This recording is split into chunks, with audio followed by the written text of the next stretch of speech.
Olá amigos do canal Aprendendo sobre Mediunidade, sejam bem-vindos a mais um vídeo de inspiração. Hoje trouxe um livro muito bom, que até eu não terminei de ler ainda, tá? Mas esse livro aqui, tá? Que é O Fim do Materialismo, tá? Que é de Charles T. Tart, que é PhD, né? Se não estou enganado, pós-doutorado, com prefácio aqui de Huston Smith e Kendra Smith. Todos são cientistas, tá? E ele chama-se O Fim do Materialismo. E olha o que ele diz aqui embaixo: como as evidências científicas dos fenômenos paranormais estão unindo ciência e espiritualidade. Então, para aqueles que sempre falam assim, essas coisas não são provadas pela ciência, vocês estão muito enganados, porque existem muitos cientistas aí que pesquisam, né? E aquela ciência tradicional lá do século passado, né? Ainda resiste, mas muitos cientistas estão atrás desses efeitos paranormais, das questões que onde falamos do pós-vida, se há pós-vida ou não há pós-vida. E o que nós puxamos aqui desse livro? Puxamos um capítulo aqui, não é um capítulo exatamente, mas uma parte onde ele fala aqui sobre clarividência em forma de visão remota. E nós caracterizamos meio que as duas coisas são a mesma coisa, clarividência e visão remota. Isso nós caracterizamos dentro do campo da mediunidade e espiritismo. Mas este cara aqui, Charles Tart, ele não é espírita, ele é um cientista, tá? Ele é um pesquisador da parapsicologia também. E olha o que ele fala aqui. Na década de 1970 até hoje, a forma mais interessante de experiências de clarividência é chamada de visão remota, termo criado pelos físicos Russell Targ e Harold Puthoff, 1974, na época em que trabalhavam como pesquisadores no Stanford Research Institute, SRI, ou seja, na Universidade de Stanford mesmo, né? Um centro catalisador de ideias que fazia muitas pesquisas para o governo e para a indústria. Olha só, pesquisas sobre clarividência. Só que sabe por que eles não chamavam de clarividência? Porque clarividência remete à religião, remete a misticismo, então eles chamaram de visão remota. Só para não ficar igual, para as pessoas não irem diretamente no entendimento do campo do misticismo e da religião. E aí ele diz o seguinte, aqui continuando. Inclusive aqui diz aqui embaixo uma nota, atualmente conhecido como SRI International, no início pertencia a Stanford University, mas tornou-se um centro de pesquisa independente bem antes do início das pesquisas sobre visão remota. Então veja que eu vou deixar para o próprio livro explicar, porque ele já explica isso. Eles optaram pelo termo visão remota para tornar sua pesquisa compreensível aos membros da comunidade científica predominante. O termo geral, sensoriamento remoto, era muito usado por cientistas e engenheiros para designar todo e qualquer modo instrumental de detectar e mensurar coisas a distâncias, como as técnicas de radar ou ecolocalização. Ele está falando de equipamentos. E evitar as conotações místicas negativas que muitos associam à palavra clarividência. Tive a sorte de trabalhar como consultor em alguns casos desses estudos e de acompanhar a realização de muitas pesquisas sobre visão remota. Olha só, para quem não conhece, fala-se muito lá naqueles canais tipo History, Discovery, sobre as experiências de visão remota que o governo americano, a CIA, fazia, porque os russos também faziam o mesmo tipo de experiência, de detectar coisas à distância, com a mente, enxergar locais à distância. E depois eles jogaram um pano quente dizendo que não funciona muito, mas levaram 20 anos investindo. Então, 20 anos para desistir de algo que é místico, né? É muito tempo, né, gente? Então, parece muito mais que eles só resolveram dizer assim, vamos dizer que a gente não está conseguindo e vamos esconder isso aqui, né? Então, continuando o texto, não vamos desviar do objetivo do texto. Certa vez, Puthoff e Targ fizeram uma palestra sobre os seus primeiros estudos de visão remota para um pequeno grupo de parapsicólogos reunidos em minha casa na área da Baía de São Francisco. Estávamos todos um tanto assombrados e um tanto céticos também, com a alta qualidade e a grande quantidade de resultados de experiências parapsíquicas, né, que os estudos deles pareciam revelar.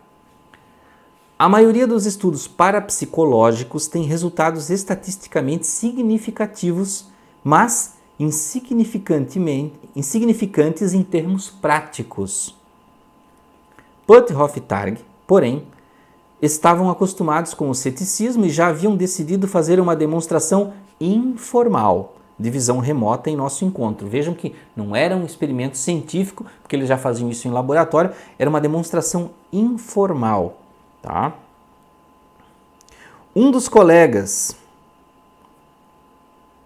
para eles não havia modo de lidar com o nosso ceticismo.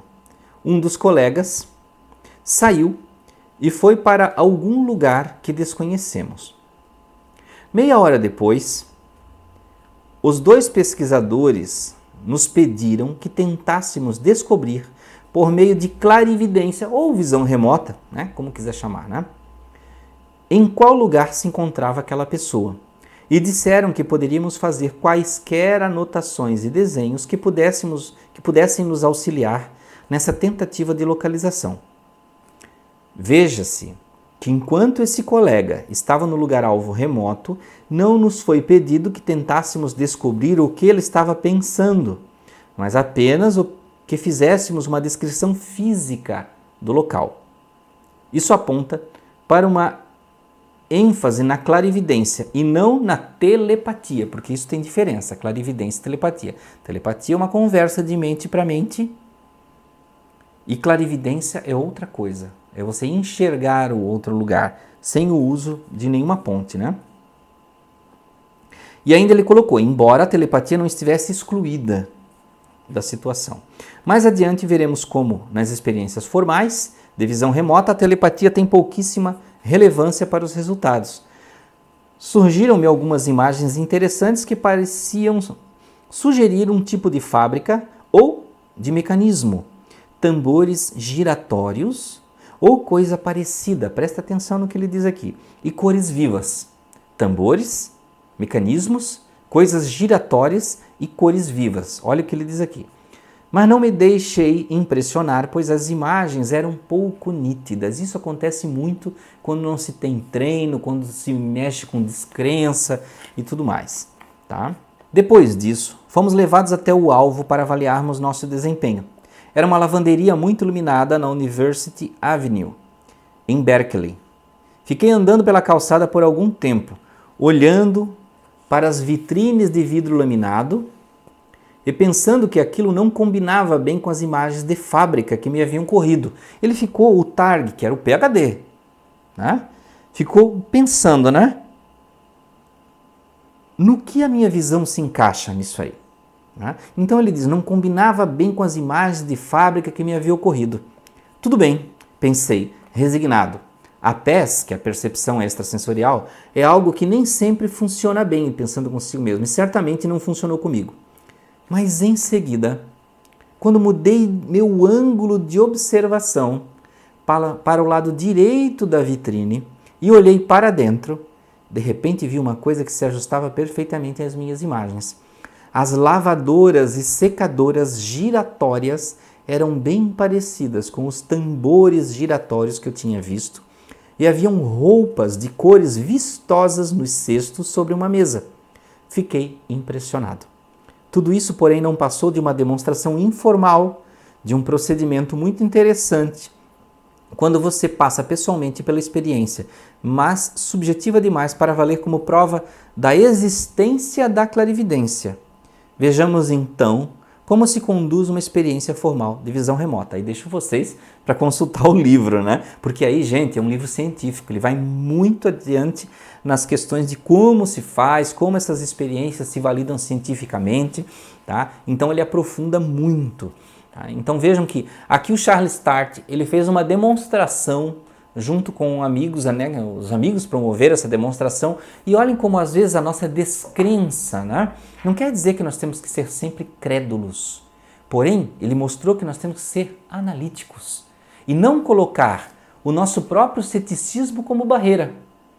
Então vocês viram que interessante? Porque às vezes a nossa crença pode até nos forçar a coisas que não existem. Sim, às vezes a pessoa pode imaginar coisas e acreditar que aquilo é uma clarividência. Porém, ele demonstrou que também o contrário pode ocorrer. Né? Ele, com o ceticismo de cientista, de primeira ele disse não, não é. Mas aí quando ele mudou de plano, de posição, porque isso não tem uma explicação específica, porque a pessoa pode estar projetada como espírito, como consciência, porque se ela está sentada, mas está no corpo consciente, escrevendo ou desenhando, então o espírito não saiu do corpo, mas de alguma forma sua mente, ou uma parcela, ou não sei como, né? Não tem uma explicação específica isso, essa visão foi até lá e de algum ângulo captou, e só quando ele mudou de posição ele conseguiu enxergar. E às vezes a clarividência, a visão de clarividência não é tão clara.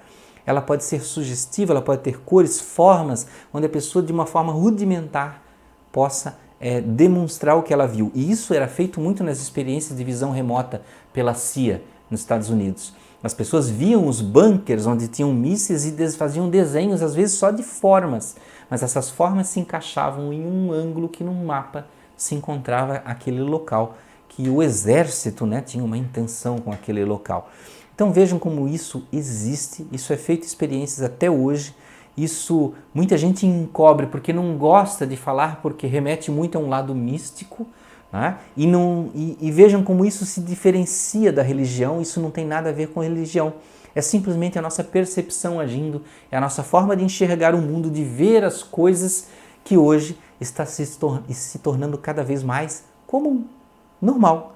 Não é nem místico, não é religioso, também não é o lado contrário do ceticismo, mas simplesmente está lá na nossa vida para nós utilizarmos. Então, meus amigos, espero que tenham gostado de mais esse vídeo de inspiração. Espero que tenham gostado aqui do Charles Start, o fim do materialismo, como as evidências científicas dos fenômenos paranormais estão unindo ciência e espiritualidade. E lembrando que Charles Start não é espírita, ele é um PhD.